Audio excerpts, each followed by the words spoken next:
Hello guys, আসসালামু আলাইকুম। Welcome to Asad Zaman page. আজ সোয়ার প্রথম বিমান ভ্রমণের অভিজ্ঞতা আপনাদের সাথে শেয়ার করব। চলেন দেখা যাক।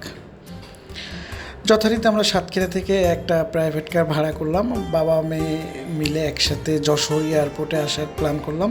তো ও প্রতিমধ্যে কিছু জিনিসপত্র কিনে একটা লিপস্টিক দিচ্ছে এবং কিছুক্ষণ পর সে সাজুগুজু করছে, সে এয়ারে উঠবে, খুব এক্সাইটেড।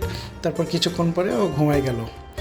ও যখন ঘুমিয়ে গেল তখন আমি কিছু স্থিরচিত্র নেওয়ার সাথে সাথে বাইরের দৃশ্যগুলো দেখলাম। সবুজ ঘাস, গাছপালা, কি সুন্দর ধান রোপণ করছে কৃষকরা। এগুলো দেখতে দেখতে আমরা যশোর পৌঁছে গেলাম। যশোর পৌঁছায় এয়ারপোর্টে ঢুকেই দেখি এয়ারপোর্টের চেকিংয়ে আমার কলেজ বন্ধু আলামিন। আমি জানি সে আনসার বিডিবিতে চাকরি করে, বাট এইখানে তার প্লেসমেন্ট এটা জানতাম না। তারপর আমরা বোর্ডিং পাস নিলাম। বোর্ডিং পাস নিয়ে সে এয়ারপোর্টের ভিতরে কিছু কেনাকাটা করলো। সে খুবই এক্সাইটেড।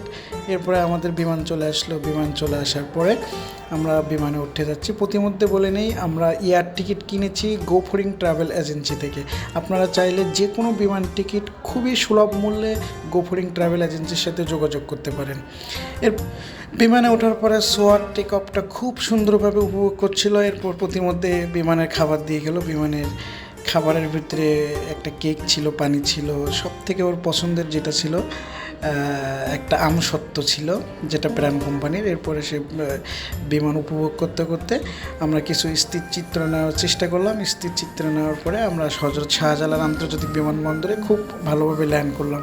এই ছিল মূলত ভিডিও।